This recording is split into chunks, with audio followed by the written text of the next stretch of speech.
In a dark night, a woman was trying to find a way out of her pain. Her only ally was a loyal horse, who knew that something terrible was about to happen. When the danger became unbearable, the animal took an unexpected action.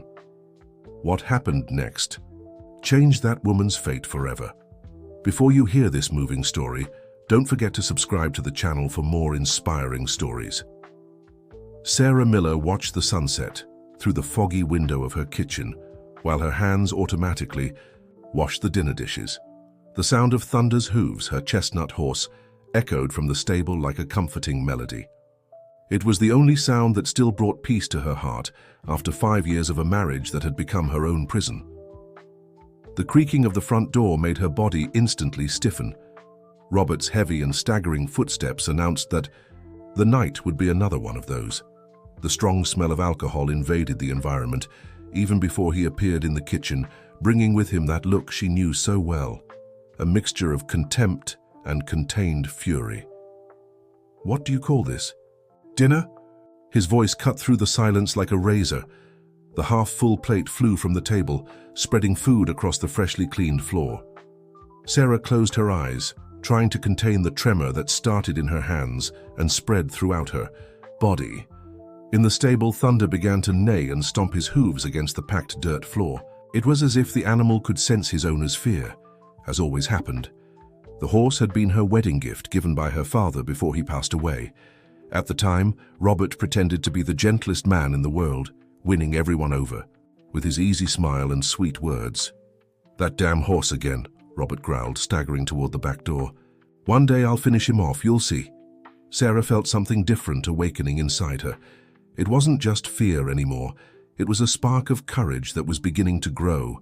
Thunder was her last connection to happier times, her only friend, in that isolated place in the mountains of Colorado.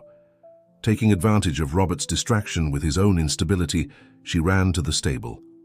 The horse greeted her with a soft neigh, his large dark eyes reflecting an almost human understanding.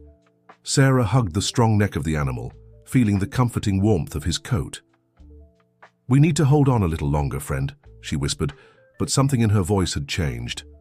It was no longer the usual resignation. It was the first breath of a plan that was beginning to form in her mind.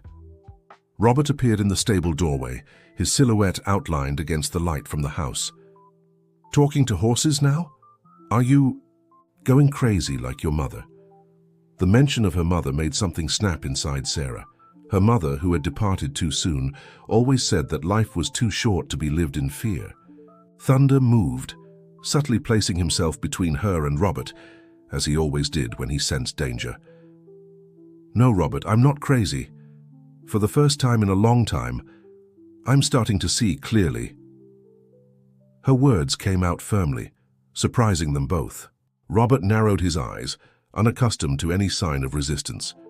He advanced a step, but Thunder snorted threateningly, his hooves stomping harder on the ground. The man backed away, more from shock than from prudence. "You and that horse, I'll settle this tomorrow," he muttered, returning to the house with unsteady steps. Sarah stayed in the stable for a few more minutes, her heart pounding in her chest. The decision was made. She would not spend another night under that roof. With trembling hands, she began to prepare Thunder's saddle, checking each buckle with meticulous care. The crescent moon illuminated the stable through the cracks in the roof, creating dancing shadows on the wooden walls. Sarah worked in silence, gathering only the essentials in a small leather bag. Her secret savings, collected over the years in small coins and bills, some family jewelry, documents, and a change of clothes, that was all she would take from her previous life. Thunder remained alert, as if understanding the importance of that moment. His ears moved with every noise coming from the house, where Robert was already snoring heavily, defeated by drink. "Tomorrow, my friend," whispered Sarah, caressing the horse's velvety muzzle, "tomorrow we'll be free." As she returned to the house, treading softly to make no noise, she felt a new strength growing in her chest. Dawn would bring not just a new day, but a new life. And this time, she was ready to fight for it. The sky was beginning to lighten when Sarah opened her eyes. She hadn't really slept. She had spent the night in a constant state of alertness, her body as tense as a violin string about to break. Robert's heavy snoring, coming from the next room, was confirmation that he was still deeply asleep, defeated by the alcohol from the previous night. With calculated movements, she got up from the couch where she had settled, avoiding any noise that might wake her tormentor. Each step toward the door was like stepping on a minefield, her heart beating so loudly that it seemed to echo through the silent house. Upon reaching the stable, she was greeted by Thunder's attentive gaze. The horse seemed to understand the importance of that moment, keeping quiet while Sarah adjusted the saddle and saddlebags with the few possessions she would take. "It's time, my friend," she whispered, caressing the strong neck of the animal. "Let's go in search of our freedom." With one last look at the house that had been her prison for so long, Sarah mounted Thunder. The sun was rising on the horizon, painting the sky with shades of pink and orange, as if nature was celebrating her decision. She guided the horse out of the stable, his hooves muffled by the grass wet with morning dew. But fate seemed to want to test her determination one last time. When they were about to reach the road that led away from that nightmare, an angry shout cut through the morning air. "Sarah!" Robert had awakened and discovered her escape. She saw him appear at the door of the house, his eyes injected with anger and hangover. For a moment, fear threatened to paralyze her, but her mother's voice echoed in her mind. "Life is too short to be lived in fear, my daughter." "Let's go, Thunder!" exclaimed Sarah, urging the horse into a rapid gallop. Robert ran toward his own horse, a robust animal, but without the agility and connection that Sarah had with Thunder. The chase began, with Robert yelling threats that were lost in the wind. Sarah guided Thunder through a trail in the forest that she knew well. It was a dangerous path, full of obstacles, but one that could guarantee her advantage. Low branches whipped her face as she ducked, glued to Thunder's neck. The sound of Robert's horse's hooves was getting closer and closer. He knew the region well and was determined to catch her. Sarah felt her heart in her throat, fear and adrenaline mixing in her veins. Suddenly a clearing opened ahead, revealing a rushing stream. The bridge that normally crossed it had been washed away by recent rains, leaving only a fallen trunk as a passage. Sarah hesitated for a second, but Thunder did not. The horse, as if reading his owner's thoughts, took impulse and jumped. For a moment that seemed like an eternity, they flew over the stream. The landing was hard but safe on the other side. Robert, arriving right behind, didn't have the same luck. His horse, frightened by the sudden jump, reared up. The man, still affected by the previous night's drinking, lost his balance and fell. His head hit a rock on the bank of the stream with a dull thud. Sarah pulled the reins, making Thunder stop. She looked back, her heart racing. Robert was lying motionless. For a moment, panic took over. What if he was... No, she could see his chest rising and falling slightly. Slowly, Robert began to move, moaning in pain. When he finally opened his eyes, his gaze was confused, disoriented. He looked around, seeming not to recognize where he was or what had happened. Sarah felt a wave of conflicting emotions. Part of her just wanted to leave him there, as he had left her so many times, alone and hurt.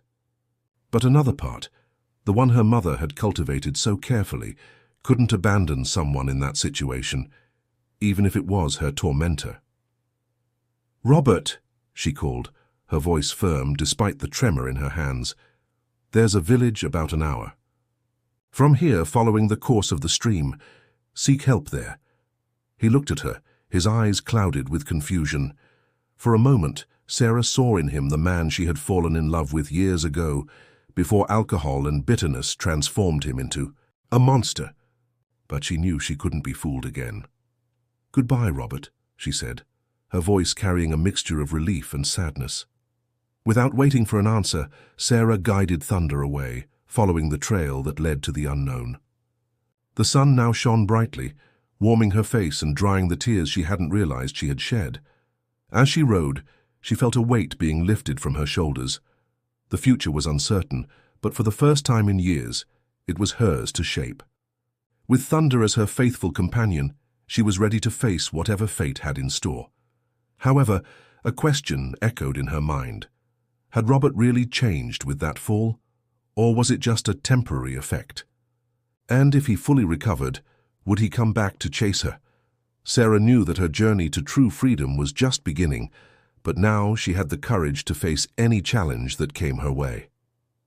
The sun was already high in the sky when Sarah finally allowed thunder to slow down. They had ridden for hours, leaving behind the familiar landscape of the Colorado mountains. The terrain now opened into verdant fields, dotted with leafy trees that offered inviting shade. Sarah dismounted near a crystalline creek, her legs trembling from the effort and the adrenaline that still ran through her veins. Thunder eagerly drank the fresh water while she sat on the bank, allowing herself for the first time to absorb everything that had happened. "We did it, friend," she murmured, caressing Thunder's muzzle. The horse whinnied softly as if understanding and sharing her relief. As they rested, Sarah took from her bag a small folded and worn map. It was a memento from her grandmother, who always talked about a small town in Idaho where she had distant relatives. She had never been there, but now it seemed the most logical destination, a place where Robert wouldn't think to look for her. "Twin Falls," she read aloud, tracing with her finger the path they would have to travel. It would be a long journey, but the promise of a new beginning gave her strength. After a brief rest, they resumed the trip. The day passed between open fields and small villages, where Sarah stopped only enough to buy supplies, always alert to any sign of pursuit. As the sun began to set, they spotted a small farm.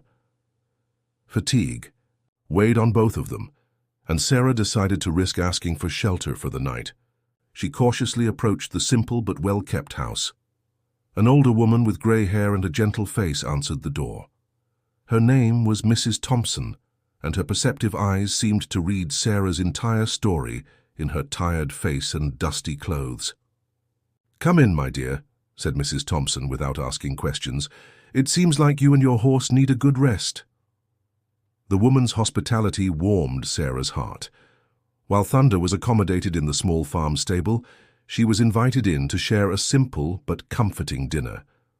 Sitting at the cozy kitchen table, Sarah felt the defenses she had built over the years begin to crumble. Mrs. Thompson didn't press for explanations, but her silent and understanding presence was like a balm for the young woman's wounded soul. "You know, my dear," said Mrs. Thompson while serving a cup of herbal tea, "sometimes life takes us through difficult paths to teach us to value freedom. The important thing is not to lose hope." The words touched Sarah deeply. She felt the tears, contained for so long, begin to flow. Between sobs, the story of the last years escaped from her lips. The marriage that had turned into a prison, the constant fear, the desperate escape. Mrs. Thompson listened to everything in silence, her eyes reflecting a mixture of compassion and a strength that spoke of her own battles won. When Sarah finished, the woman held her hands firmly. "You are stronger than you think, my dear. This courage you showed today is just the beginning of your journey." That night, lying in a soft bed, a luxury she hadn't experienced in a long time, Sarah reflected on the path that awaited her. The uncertainty of the future still scared her, but for the first time in years she felt hope. In the next room she could hear Mrs. Thompson moving, preparing for sleep. The kindness of this stranger had shown her that there was still goodness in the world, that not all men were like Robert. Her thoughts returned to her ex-husband. Had he recovered from the fall? Was he looking for her at this moment? The idea made her heart race, but Sarah forced herself to calm down. She was far away now, and each mile traveled was a step toward her new life. Before falling asleep, she made a silent promise to herself. No matter what the future held, she would never be a victim again. From that moment on, she would be the author of her own story. The distant sound of Thunder's neighing was the last thing she heard before falling into a deep and restorative sleep. Tomorrow would be a new day, the first of many in her journey of self-discovery and healing. As the night advanced, Mrs. Thompson's farm rested in a welcoming silence, like a safe harbor amid life's storm. Outside, the stars shone intensely, silent witnesses to a transformation that was just beginning. Dawn brought with it a renewed sense of purpose for Sarah. She said goodbye to Mrs. Thompson with a tight hug and the promise to one day return to properly thank her. With fresh provisions and a lighter heart, she and Thunder resumed the road toward Twin Falls. The days that followed were of constant travel, interspersed with brief stops in small towns and villages.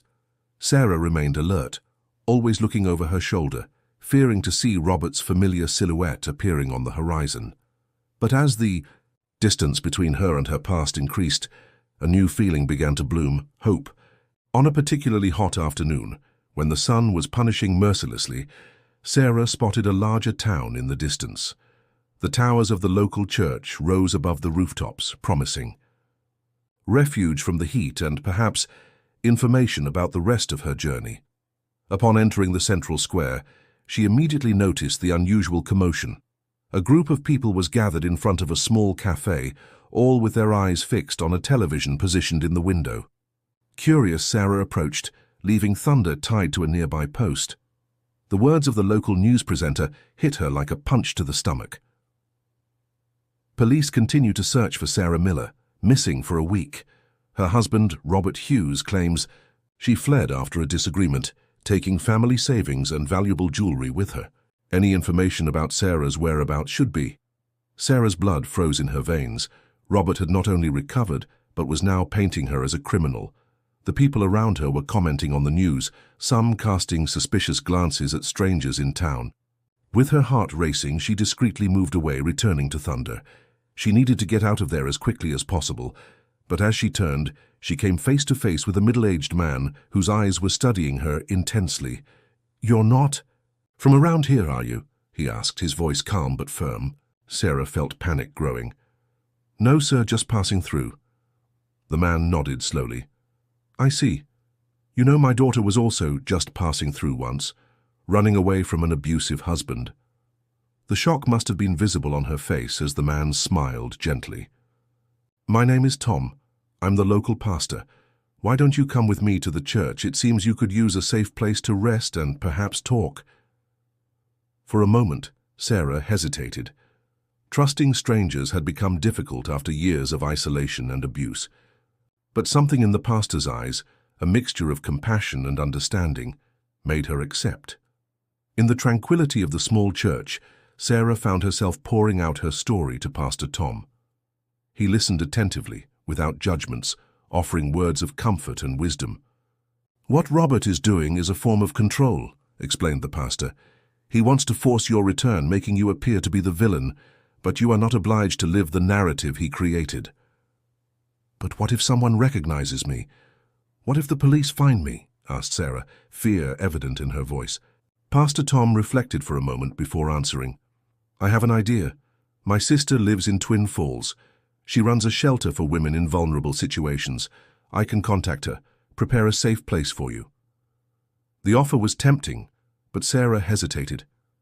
"I don't want to cause problems for you or your family."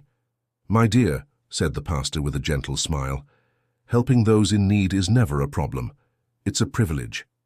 That night, staying in a simple room at the back of the church, Sarah felt a mixture of emotions. Fear was still there, pulsing beneath the surface, but now there was also gratitude and a tenuous thread of hope. Before going to sleep, she approached the window, observing Thunder in the small pasture behind the church. The horse grazed peacefully, oblivious to human concerns. Sarah envied his serenity. "Where will we end up, my friend?" she whispered into the night. "Will we ever truly be free?" The stars shone in the sky, silent witnesses to her journey. Sarah didn't have all the answers, but she knew she was no longer alone. With new allies and renewed determination, she was ready to face the next chapter of her life, however challenging it might be. As sleep enveloped her, her thoughts wandered to Twin Falls and the possibilities that awaited her. Tomorrow would bring new challenges, but also new hopes. And for the first time in a long time, Sarah allowed herself to dream of a future truly her own. The sound of Thunder's distant neighing was the last thing she heard before falling into a deep and restorative sleep. Tomorrow would be a new day, the first of many in her journey of self-discovery and healing. As night advanced, Pastor Tom's church rested in a welcoming silence. like a safe harbor amid life's storm. Outside, the stars shone intensely, silent witnesses to a transformation that was just beginning. Dawn found Sarah already awake, her eyes fixed on the ceiling of the small church room. The night had been a whirlwind of restless dreams, mixing painful memories with glimpses of an uncertain future. Still, she felt stronger, as if each mile traveled since her escape had not only distanced her from Robert, but also brought her closer to a more resilient version of herself. Pastor Tom greeted her with a warm smile and a steaming cup of coffee. "Good morning, Sarah. I hope you managed to get some rest." She nodded, grateful for the kindness.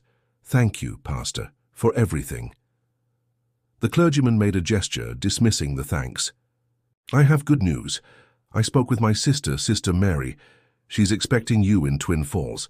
The shelter she runs will be a safe place for you to settle and think about your next steps."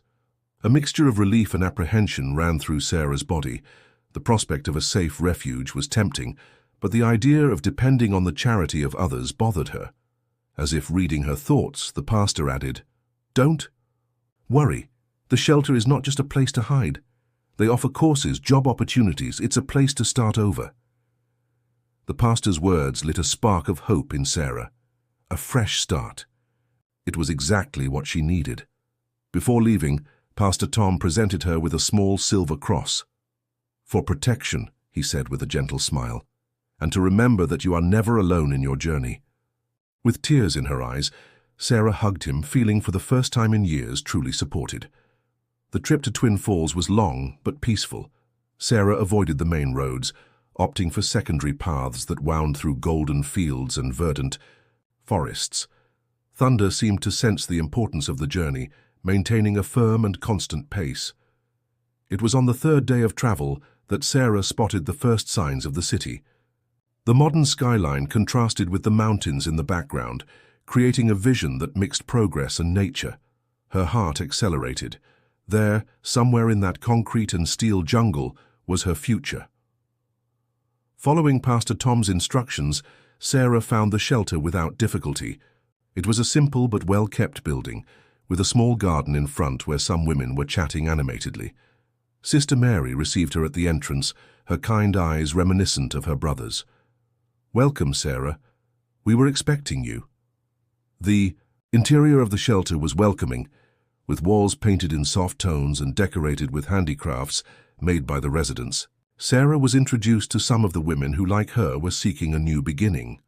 "Here you will have time and space to heal," explained Sister Mary as she showed Sarah to her room. "But also to grow. We have classes in various crafts, in addition to psychological and legal support." The mention of legal support reminded Sarah of Robert's accusations. As if guessing her concern, the sister added, "Don't worry about the false accusations for now.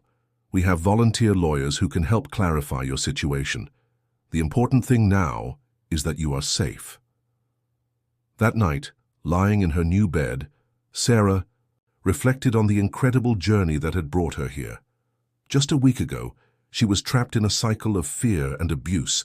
Now, she was surrounded by people willing to help her, with a world of possibilities opening before her. Her thoughts turned to Thunder, now housed in a stable near the shelter, the faithful companion who had helped her win her freedom. She promised herself that as soon as possible, she would find a way to keep him nearby. Before falling asleep, Sarah took the small cross that Pastor Tom had given her. She wasn't particularly religious, but the object symbolized something greater, the kindness that still existed in the world, the strength she had discovered in herself, the hope for a better tomorrow. With a deep sigh, she closed her eyes. Tomorrow would be the first day of her new life, a life of possibilities, of growth, of self-discovery, a life free from fear and oppression. As sleep enveloped her, Sarah smiled. The journey would be long and no doubt full of challenges, but for the first time in a long time, she felt truly alive, and she was ready to face whatever fate had in store for her.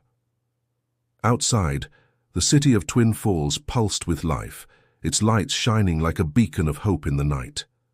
For Sarah, it was more than a city. It was the stage of her rebirth, the place where she could finally become the woman she always knew she could be. The days at the shelter soon turned into weeks, and Sarah began to feel the first signs of a true transformation.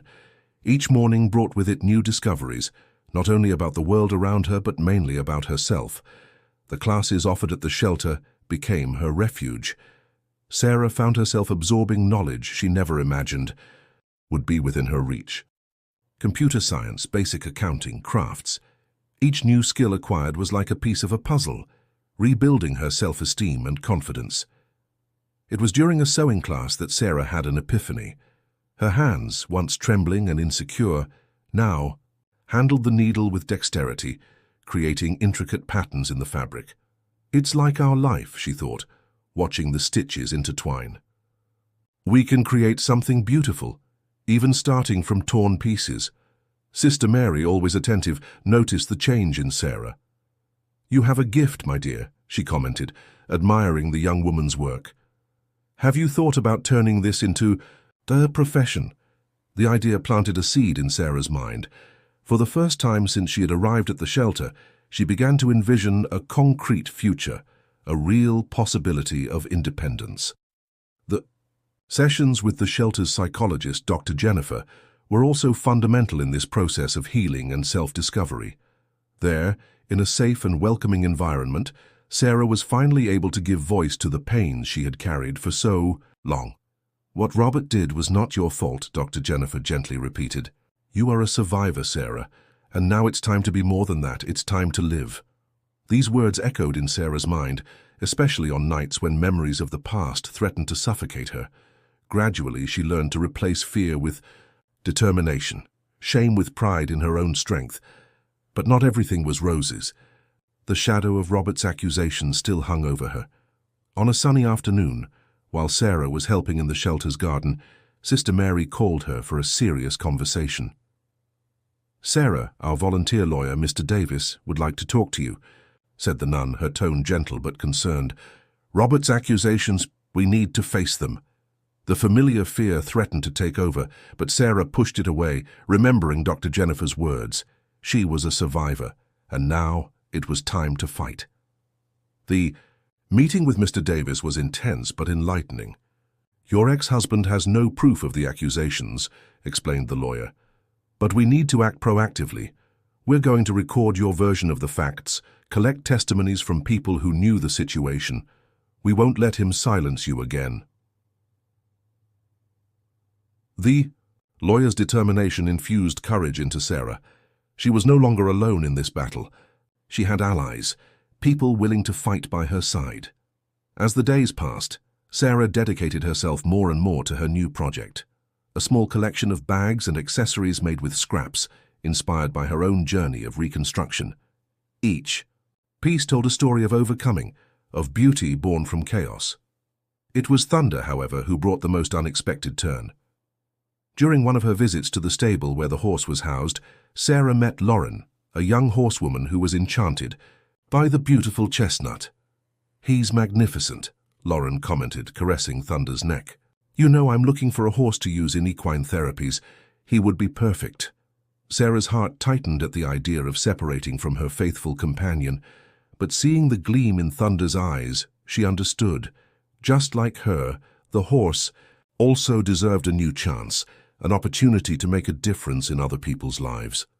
Maybe we can make a deal," suggested Sarah hesitantly. "I could help with the therapies in exchange for being able to see him regularly."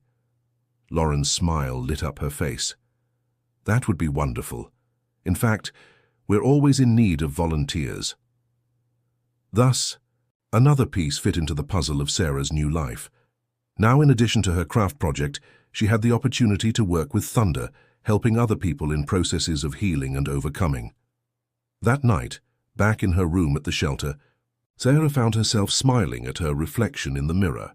The woman who stared back was no longer the frightened shadow that had arrived weeks ago. Her eyes shone with determination. Her back was straight, her chin lifted. "You did it," she whispered to herself. "You are being reborn." As she prepared for bed, Sarah made a mental list of everything she had achieved and what was still to come. The fear of Robert still existed, but now it was just a small voice in the background, drowned out by the chorus of hope and possibilities that opened before her. Outside, the city of Twin Falls continued its frenetic rhythm. But now, for Sarah, the urban noise sounded like a symphony of opportunities. Tomorrow would be another day of battles, of learning, of small victories. And she was more than ready to face it. With a sigh of contentment, Sarah fell asleep, dreaming of colorful fabrics, thunder's soft neighing, and a future that, for the first time in a long time, seemed bright and full of promises. The months flew by like pages of a book turned by the wind.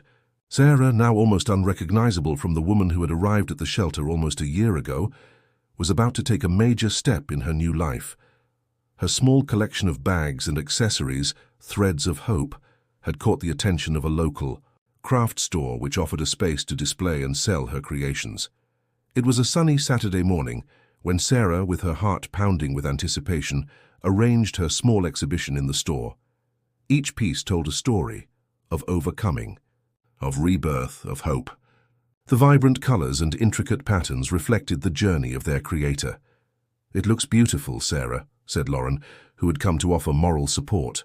Over the past few months, the two had become great friends, united by their love for thunder and volunteer work with equine therapies. Sarah smiled, feeling a mixture of pride and nervousness. "Thank you, Lauren. It's hard to believe I've come this far." As she adjusted the last bag on the shelf, the store door opened. Sarah looked up, expecting to see the first customer of the day. Her blood froze. Robert was standing at the entrance, his eyes fixed on her. For a moment, the world seemed to stop. Sarah felt as if she were back in that house in the mountains, small and frightened. But then, something inside her ignited. She was no longer that woman. She had changed, grown, strengthened. "Robert," she said, her voice firm, surprising herself, "what are you doing here?" He took a step forward, his face a mixture of emotions, anger, confusion, and something that seemed almost remorse. I needed to see you," he stammered. "After the accident, when I fell from the horse, something changed. I started to remember things, to see what I had become." Sarah felt Lauren approach protectively. The shopkeeper, sensing the tension, discreetly picked up the phone, ready to call for help if necessary. "You shouldn't be here," Sarah said, keeping her calm. "There's a restraining order." Robert nodded, seeming ashamed. "I know. I came to apologize, to withdraw the accusations. I've been in therapy, Sarah. I'm trying to change." The words hung in the air, heavy with meaning. For a moment, Sarah felt a pang of the old love she had once felt for him, but then she remembered all the nights of terror, all the tears shed, all the pain. "I'm glad you're seeking help, Robert," she said, her voice soft but firm. "But that doesn't change what happened. It doesn't erase what you did." She took a deep breath, feeling a strength that came from somewhere deep inside her. "I forgive you, Robert. Not for you, but for me. Because I deserve peace. But our paths have diverged. This is my life now."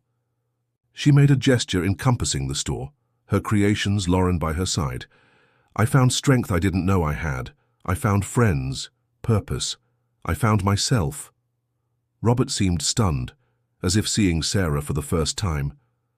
I understand," he murmured. "I came here thinking I could fix things, but I see that you don't need to be fixed. You rebuilt yourself." He took a step back toward the door. "I'm going to withdraw all the accusations. It's the least I can do." When Robert left, Sarah felt as if an enormous weight had been lifted from her shoulders. Silent tears ran down. Her face, not of sadness or fear, but of relief, of liberation. Lauren hugged her tightly. "You were amazing," she whispered. The rest of the day passed like a blur. Customers came and went, admiring and buying Sarah's creations. But for her, the greatest victory had already happened. She had faced her greatest fear and emerged victorious. That night back at the shelter, Sarah sat down to write in her diary, a practice she had adopted during therapy. "Today," she wrote, "I closed a chapter of my life. But it's not the end of my story. It's just the beginning. I have so much still to live, to create, to love. Fear no longer defines me. I am Sarah, craftswoman, friend, survivor, and my story is just beginning. Outside, the moon shone over Twin Falls, illuminating a path of infinite possibilities. Sarah fell asleep with a smile on her lips, dreaming of the colorful patches of her bright future. The rising sun painted the sky of Twin Falls with shades of pink and gold, announcing not just a new day, but also a new chapter in Sarah's life. It had been exactly 2 years since her arrival in the city, 2 years of transformation, learning and growth. On that special morning, Sarah woke up early, a mixture of anxiety and excitement making her heart beat faster. It was the day of the inauguration of her own store, Threads of Hope, no longer just a borrowed space but a dream materialized in bricks, wood and fabric. As she got ready, her eyes fell on the small silver cross, a gift from Pastor Tom, which now occupied a place of honor on her dressing table. So many things had changed since that day at the church, and yet the essence of that courageous woman who had fled in search of freedom remained intact. "Thank you," whispered Sarah, touching the cross with reverence, thanking not just the pastor, but everyone who had helped her on her journey. The store was just a few blocks from the modest but welcoming apartment that Sarah now called home.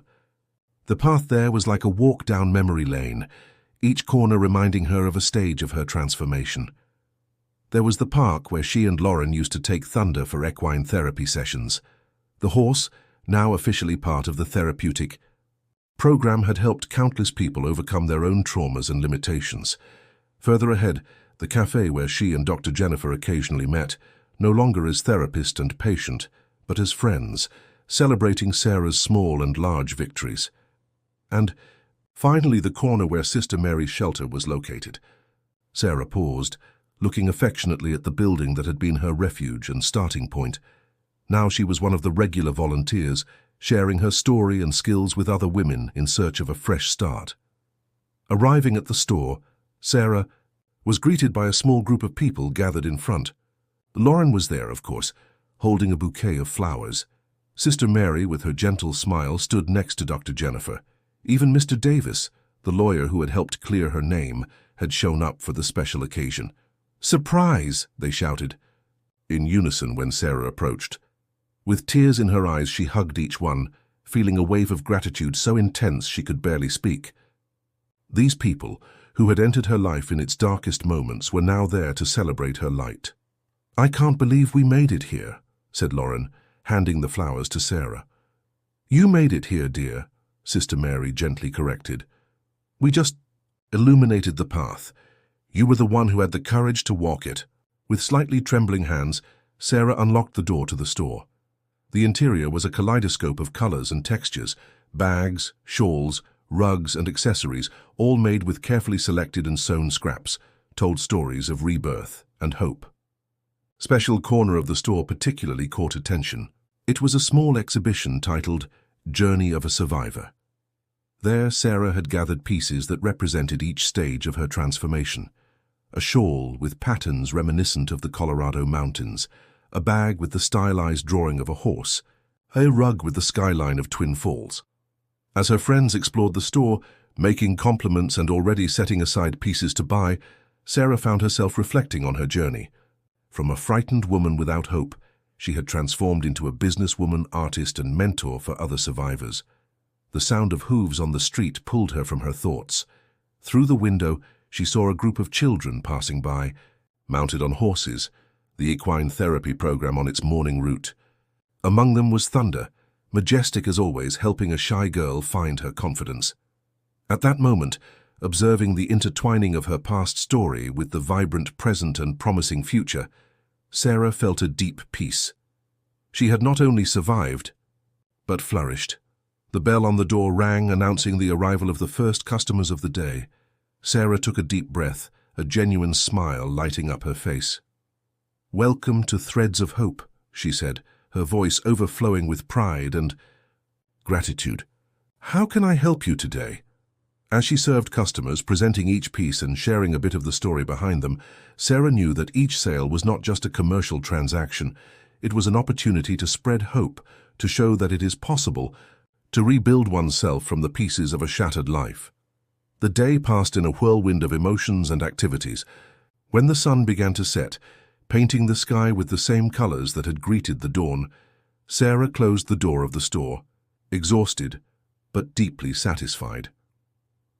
Her friends waited for her outside for a small celebration dinner. As they walked together to the local restaurant, Sarah looked at the starry sky of Twin Falls. "Thank you," she whispered to the universe, to fate, to the inner strength she had discovered. "Thank you for this new chance, for this new life." And so, surrounded by friends, with a heart full of gratitude and eyes shining with hope, Sarah walked not just to a dinner, but toward a bright future, a future she herself had woven, piece by piece, with courage, determination, and love. End of story. Dear listeners, we hope that Sarah's journey has touched your hearts and inspired your souls. Just as she transformed scraps into works of art, each of us has the power to transform our experiences into something beautiful and meaningful. To continue this journey of transformation and hope, we've prepared a special playlist with equally captivating stories. Find it here, clicking on the left. If this story resonated with you, don't forget to subscribe to our channel and give a like to the video. Every day, we bring unique narratives that explore the complexity and beauty of human life. Share in the comments how Sarah's story inspired you, or if you have your own stories of overcoming to tell. Together, we can weave a tapestry of hope and courage. Until the next story.